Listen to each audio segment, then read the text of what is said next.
السلام عليكم ورحمة الله وبركاته. داوداش قيمة يقايرون من البون قداونا يسان وخليفة عبد علي والله على بي وبرتين يدين قصو قد بيو برنامجكي ورك الدنيا الصومالي ذا وآن مرول بواه ذلنا ورك ودن بي عالم كالصومالي ذا قد بدا أن وركينا مانتين كوهين وحكم ذا أهل السنة وشاعسين وبربوريه شيسكي أهل دولة الفدرال كالصوماليا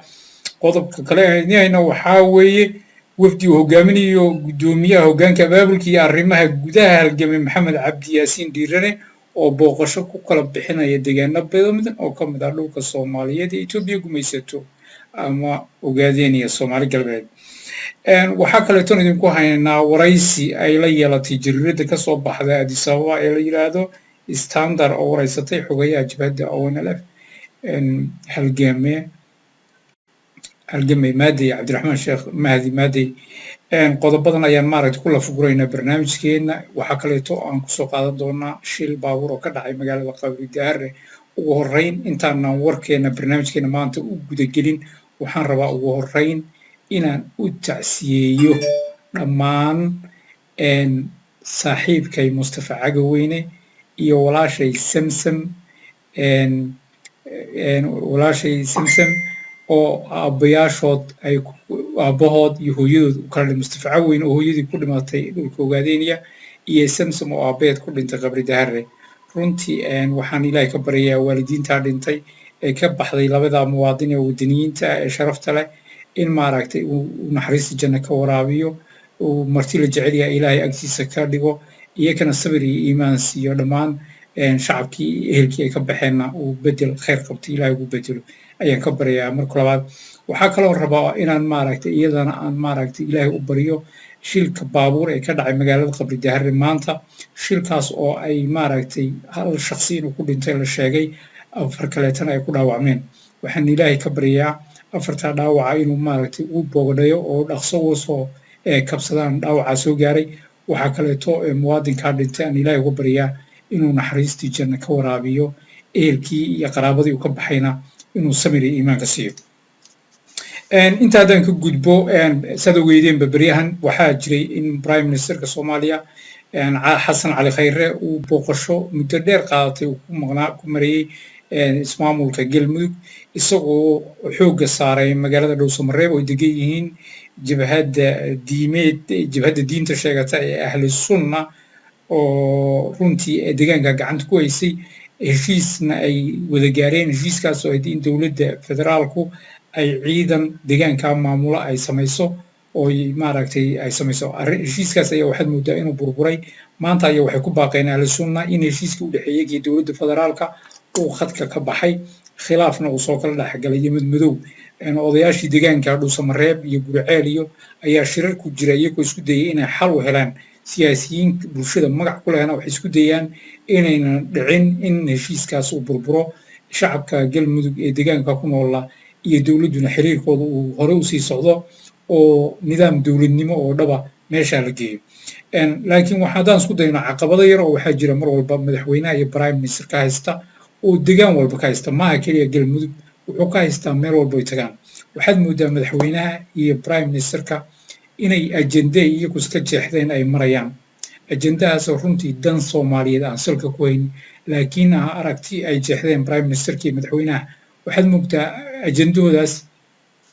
ajendahoodaasad marka moodaa inuu khilaaf badan keenayo oo mar walba ay isku dhacayaan iyakii maamul goboleedyadan waxay rabaan inay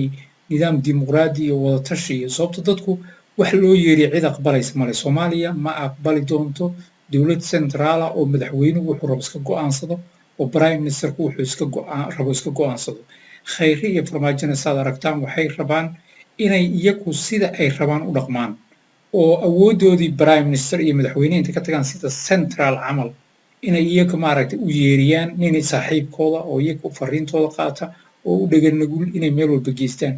iyagoo laga yaabo miduu yahay ma garanayno ma khayra mise waa farmaajo ambishin ah inay dalka soomaaliyeed oo dhan gacanta dib ugu qabsadaan oo isay rabaan u dhaqmaan inay ku fikireen riyadaas oo ah riyo mustaxiila runtii suurtagal ma ah soomaaliya oo waxaad aragtay ee qabiila iyo waxaad aragtay dhiiga iyo waxaad aragtay qaybsanaana kusoo dhacday in nidaam aan dimuqraadiyad iyo cadaalad iyo wadatashi ahayn in maaragtay dib laisugu soo celiyo marna suurtagal maaha marka waxaan dhihi lahaa shacabka ahlu sunna mayna diideen wax nadiifa oo lagu ixtiraamayo yani mayna ahayn yani dowladda federaalku inay diyaarada intay ciidan tababaran ku gurto ay dhuusamareeb geyso sabab looga baahan yahay baan jirin dowladdu waxay ahayd in ciidan dhalinyarta reer guriceel iyo reer dhuusamareeb ay tababarto oo military ka dhigto oo kuwa cadaado iyo kuwa kaleete cabud waaq sidaas si leeg ay samayso oo ciidan nationala ay ka samayso gobollada dhexe hadday isku dhafayso markaa laisku dhafo ciidamada laakiin ma ahayn ciidamo gacanta lagu samaystay oo xamar laga qaatay in la geeyo iyagoo isku dayay inay deegaankaas gacanta ku dhigaan arrintaas ayaa keenaysa khilaafka halkaasu salka ku hayaa waana meel walbana madaxweynuhu ay faraha la galaana khilaaf buu mar walba ku dhammaanaya sababta madaxweynaha iyo prime ministerka ma u eka dad wada tashanaya sababta hadday ugu tashanayaan jidkeedii bay mari lahaayeen bulshada soomaaliyeed tashiga ma diido marka waa loo hoggaansami lahaa wax daacada oo dantii deegaankaas ku fadhiya hadduu yahay dadku way hoggaansamayaan soomaalidu waa dad wixii wanaagsan yaqaana waxa wanaagsanna horey ka raacaan oo ka taageeraan marka ahlu sunna iyo shacabka guriceel iyo dhuusamareeb runtii mayna diideen masaalixdoodii iyo wax lagu ixtiraamayo laakiin waxay dareemayaan in loo yeerinayo soomaaliduna hadda yeeris ma yeerayso runtii cid aqbalaysa yeeris ma jiraan marka waxaan ku baaqi lahaa runtii xiriirka dowladda federaalka iyo galmudug inuu ama ahlu sunna inuunan halaabin madaxweynaha iyo prime ministerkana loo baahan yahay si xigmad leh in dad maaragtay xirfadlayaala loo xilsaaro oo xal waara oo nabadeed oo maamulka galmudugna maamul cadaalada dadka loo dhiso dowladdii iyo qaab ay wada shaqeeyaan oo fair ah aan ahayn qaab uu madaxweynuhu ku dictate garaynayo ama prime ministerka laakiin qaab danta soomaaliyeed guud ka shaqaynaya haddii ciidamo saxa oo mushaari ah boliis iyo sirdoon laga sameeyo galmudug kuwaasoo central governmentigana ku xiran maamul goboleed walba laga sameeyo al aakhir ama waxaa rabta ugu yar ciidanka ciidan qaran buu noqonayaa dhulkaa soomaaliyeedna lama soo haweysanayo markay ciidan saa u tababaran joogaan laakiin haddii madaxweynaha iyo prime ministerka sida ay ku socdaan taasoo ah inay dadka soomaaliyeed ka dhigtaan shaati iyo ku tolanayaan ninkay jecel yihiin meel walba geystaan iyaga fariintooda sidii la rabo lagu socdo arrimaha noocaasa khilaaf badan bay keenaysaa isku dhacyo badan bay keenaysaa madaxweynaha iyo aakhirkana waxay keenaysaa madaxweynaha in la karho prime ministerka la karho sababto sida ay rabaan cidna uma socon karto soomaaliya qaab wadatashi ah oo dimuqraadi oo federaal ah sababta constitutionkaaba ka horreeyaba madaxweynaha iyo prime ministerka wax ugu horreeya horyaalla eed moodo inay indhaha ka lalanayaan waa constitutionka sababtoo ah waxaad moodaa madaxweynaha iyo prime ministerka inaan ku qanacsanayn constitution saxa oo soomaaliyeed oo dimuqraadi oo federaal in la sameeyo sababta hadday ugu talagaleen 3 sano joogeen 3 bilood ma qaateen constitutionkaasana wax walba qeexi lahaa qaabka wax loo sameeyo maamul goboleedyada iyo qaabka loo wada dhiilgarayn sidaa darteed waxaan ugu baaqayaa madaxweynaha iyo prime ministerka inay meeshay maamul goboleedyada isku mashquulinayaan iyo ciidamo diyaarad lagu guro inay xoogga sameeyaan in khubaro constitution sida loo sameeyo yaqaan ay keenaan oo hawshii qaranka meeshaas ka bilowmaa wadane iyo dowladnimo ka marka hore la sameeyo kaasoo qeexaya khayro wuxuu awood u leeyahay farmaajo wuxuu awood u leeyahay baarlamaanku wuxuu awood u leeyahay maamulada maamul goboleedyada ama states waxay awood u leeyihiin in ciidanka waajibaadyada kala duwan isaga qeexaya inta kaa la gees marsan yahay Soomaaliya lagama yaabo qaran inay noqoto sharaf leh waxa weeye marba mid yar oo xiimaya iman isna qarashka tuur buu marba meel isku qaadi madaxana laga garaacay sidii maalintii dhawaatii Jubbaland ka dhacday sababtoo isna wuxuu soo haysan inuu dawladda iyo caalamkuna way ogyihiin waddanaan constitution lahayn inuu dawlad ahayn cid ixtiraamaysa ma laha Kenya Ethiopia isku leynaya Kismaayo airportkeeda isku horfadhiyay dawladda Soomaaliya hadday meesha joogtaan arrintaa mayna dhacdeen dhaqankaana mayna imaadeen bal xataa madaxweynaha iyo prime ministerka iyo waxay raalli ka ahaadeen inay Ethiopian iyo adeegsadaan oo dadkii Soomaaliyeed ay ku diraan ciidamo kaleeto ilaahan maaragta ay soo qabo waxay ahayd awoodooda haddayna maari karin inay xigmad adeegaan oo madax salaxaan sababtoo hore ahayd waraaba la dhaysay gacantaada goyn karin waa la shumeeyaa haddayna awoodin iyagu inay xoogooda isticmaalaan waxay ahayd hadal macaan inay kula dhaqmaan maamul goboleedyada oo soo dhaweeyaan oo caawiyaan laakiin nasiib darro dadka Soomaalidu ma laha tanaasulka iyo samirka iyo taxamulka marka ahlu sunna iyo dawladda federaalka waxaan rajaynayaa runtii in khilaafkooda uuna noqonin mid dhaba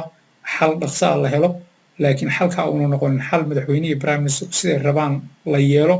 laakiin shacabka galmudug waxa masaalixdooda ku fadhido inuu salka ku hayo iyo nidaam cadaalada oo dawladda federaalkana xuquuqdeeda la siiyo dadkaasna ay xuquuqdooda helaan oo labada dhinacba win ay noqoto saasaan rajaynaynaa warka isaga xaggaas ka soo yaray waxaa kaloon rabnaa maaragtay inaan barnaamijkeena aan kusoo qaadano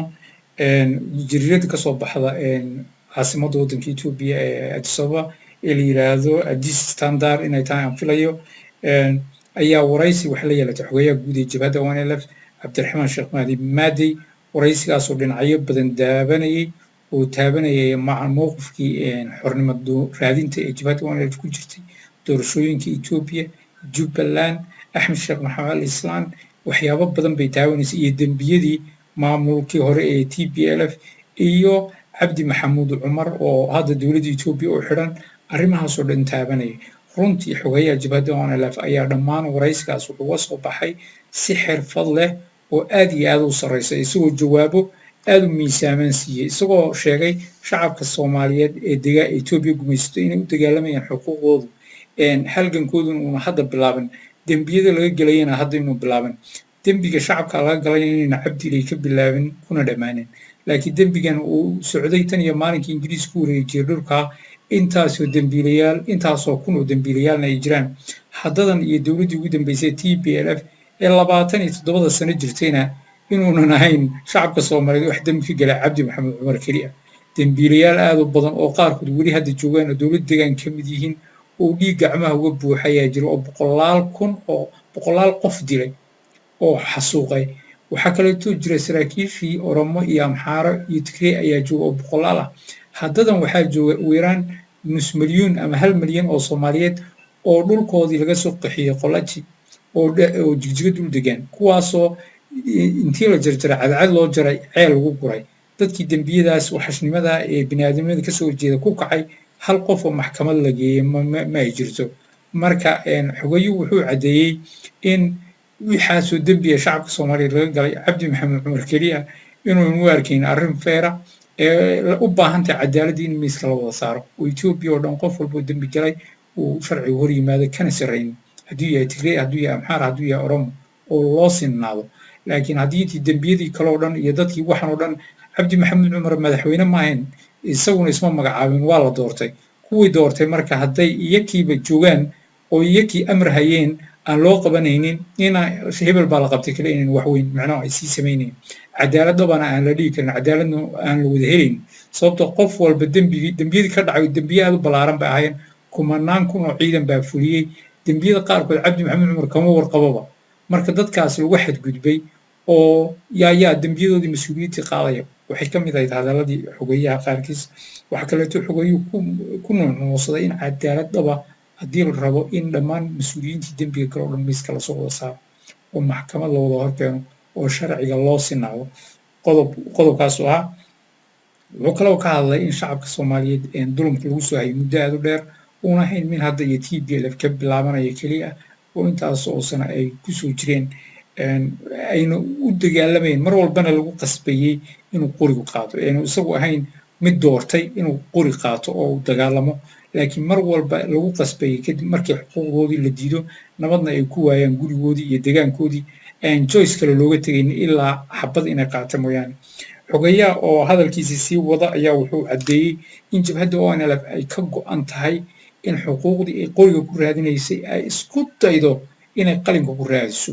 oy maaragtay geed walba u istaagayso isagoo welibana caddeeyey in africa oo dhan iyo caalamka o dhan ba inuu midoobay ayna ONLF u arkin dhib yacni bini aadamka o dhan laakiin ONLF inayna aqbalaynin qowmiyad ama shaksiyo ama dictator inuu ku dictator gareeyo oo xuquuqdoodii inkiro cadaalad loo wada siin yahay dadkao dhan hadday walaalo iyo deris wanaagsan wada noqonayaan wax wada qabsanayaan ONLF inaynan arrin ay kasoo horjeeda ahayn ayuu caddeeyey mar laga weydiiyey arrinta soomaaliya iyo jubbaland oo eedayn ay u soo jeedisay jariiradda oy leedahay warar tirkuteena ay u badan tahay oo la sameeyo laleeyahay axmed sheekh maxamed cali islaan ayaa wuxuu tababarayaa 2,000 oo ciidana oo garra ah 2,000 oo la rabo in oromada shacabka ee nagayliya mooyaala dhulkaa degan in lagu xasuuqo oo lagu wada waxyeeleeyo arrintaas xogeeyuhu sheegay inay been la dhodhoobay tahay ayna run ahayn axmed sheekh maxamuud islaamna uuna wax ujeedda iyo wax maaragtay dagaala ama ciidana uuna ka abaabulaynin jubbaland kaasoo uu wax ku yeelayo oromia ama etoobiya guud ahaanba waxa keliya uu axmed islaan uu fogskiisu yahayna ay tahay jubbaland iyo shacabka jubbaland iyo dowladdaas soomaaliya jabhadda ONLF waxay u caddaysay in maaragtay sheekooyin xariira iyo etoobiya mar walba ayna soomaaliya u gacan dhaafin isagoo ugu baaqay xogeeyuhu in arrimaha soomaaliya ONLF iyo shacabka soomaaliyeed ee dowlad deegaanka lagala tashto oo yihiin kuwa iyo kuwa inay soomaali yihiin soomaalina dadka ay dariska la yihiin ay saamaynayso wax walba oo dhiba inay iyaga yihiin sidaa darteed ay daruuri tahay etoobiya mar walbay rabto maamul goboleed soomaaliyeed ama dowladda federaalka soomaaliyeed inay la dhiil garayso in jabhadda ONLF iyo dowlad deegaanka soomaaliya laga wargeliyo oo taladaa qayb ka noqdaan ay ogaadaan laakiin arrin qariska tuura in dowladda federaalka sidii TPLF oo kale inuu dhaqmin oo inaan maaragtay intii propaganda loo sheego 5,000 oo garaa la tababaraya intii la dhaho in maaragtay ciidamada iska kiciyaan ayaan iska aadin arrimaha noocaas inayna ku kicin markaan isku soo ururino runtii xogeeyaha guud ee jabhadda ONLF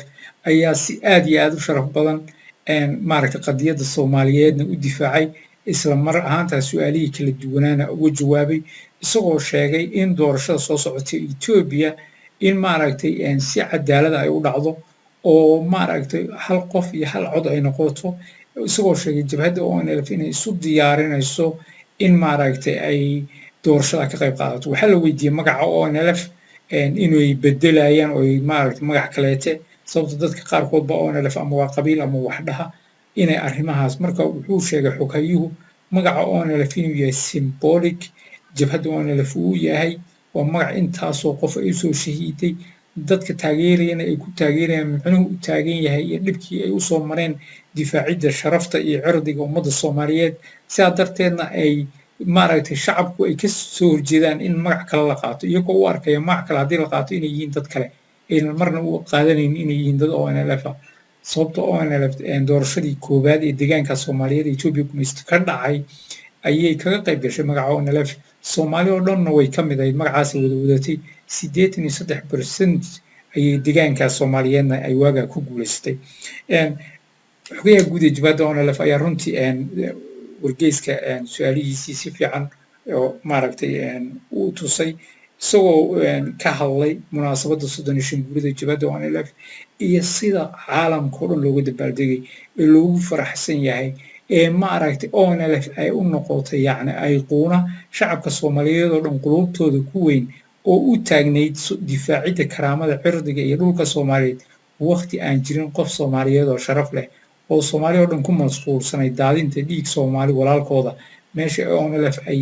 riyadii Male Zanaawi ee qabiixa ahayd ee uu rabay inuu xeebaha Soomaaliyeed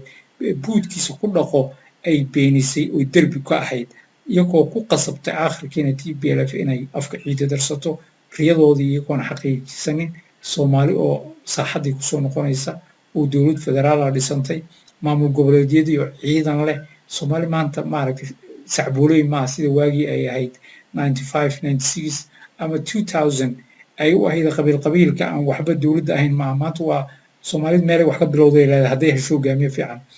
marka xogayaha waraysigiisa ayaa runtii si fiican u dhacay intaasaan kaga gudbaynaa xogayaha waraysigiisii waxaa kaleeto oo aan qodobkeena kaleete saddexaad kusoo qaadanaynaa wafdi ballaaran uu hogaaminaya guddoomiyaha hoggaanka abaabulka iyo arrimaha gudaha halgamay maxamed cabdi yaasiin dhiirane oo kormeer ku maraya deegaano badan halgamay maxamed cabdi dhiirane iyo wafdi ballaaran uu hogaaminayo oo jabhadda ONLF ayaa maaragtay waxay kormeer ku bilaabeen inay kusoo maraan kormeerkaas ay ku xuguraysanayaan bulshada ku dhaqan deegaanada khaasatan gobolka Erer iyo gobolka Nogob ayay hadda booqashadoodu maraysaa iyagoo tuulo iyo degmo u maraya shacabka meeshaas ku sugan ayaa si diiran u soo dhaweeyey aadna maaragtay uga mahadnaqay mas-uuliyiinta kormeerka ugu yimaadeen wada tashiyo kala duwan ayaa waxay la yeesheen qaybaha kala duwan ee bulshada hadday noqoto ururada dhalinyarta iyo haweenka iyo maaragtay cuqaasha iyo maamulka degmooyinka ee ka jira meelahaas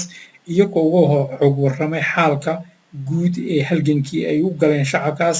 iyo aayihii ay ka talintii shacabka Soomaaliyeed ay u halgamayeen marxaladda maanta geeska Afrika marayo iyo Ethiopia iyo waxa looga baahan yahay shacabka guddoomiyaha isagoo oo maaragtay khudbadiisa waxaa ka mid ahayd uu aad ugu booriyey shacabka Soomaaliyeed ee deegaanada kala duwan u marayay inay ku fara adaygaan midnimadooda wadajirkooda iyo maaragtay inay u istaagaan xuquuqdooda iyagoo mid ah oo Soomaali ah oo dantooda inayna marna ilduufin isagoo u sheegay in maaragtay Ethiopia waa cusub uu bilowday markii ugu horreysay ayna jirin hal qowmiyad oo Ethiopia oo dhan gacanta ku haysa sidaa darteedna Ethiopia maanta tahay qowmiyad walbana dhulkeedii ay haysato loogana baahan yahay shacabka Soomaaliyeed in maaragtay degaankooda si nabad ah oo walaaltinimo ah oo inay u hantaan sida qowmiyadaha kale ee qayrkooda ay samaynayaan lana dagaalamo dhaqamadii haraadiga ahaa ee gumaysigu uu kaga tegay dhulkan Soomaaliyeed Ethiopia gumaysan jirtay kuwaasoo ka mid yihiin qabyaaladda iyo maaragtay musuqmaasuqa iyo hantiboobka iyo maaragtay iska daba wareega iyo isjaajuuska isla markaasna waa cusub oo dimuqraadiyad iyo cadaalad iyo wadatashi iyo sharcigu waqti uu sareeyo inuu maaragtay waagaa isaga abriyo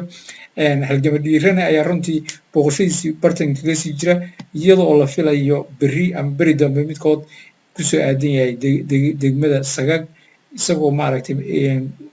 kormeerkiisii socda mar walba barnaamijyadeena soo socda ee mustaqbalka insha Allah ayaan waxaan isku dayi doonaa inaan maaragtay idinku soo gudbino waxyaabaha kaleete ee maaragtay kasoo kordha barnaamijka isaga qodobkeena afraad ee maanta waxaan kusoo qaadaynaa san horeyba u sheegay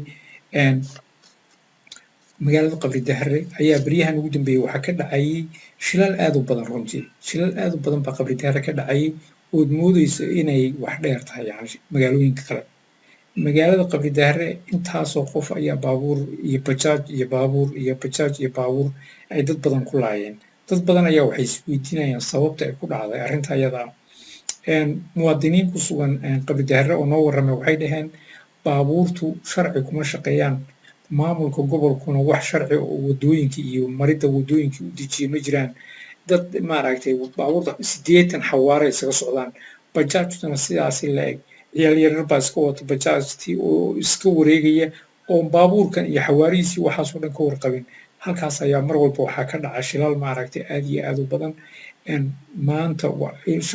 bajaaj ay 5 qof saaraayeen ayaa waxaa la sheegayaa in 5tii mid ka mid uu dhintay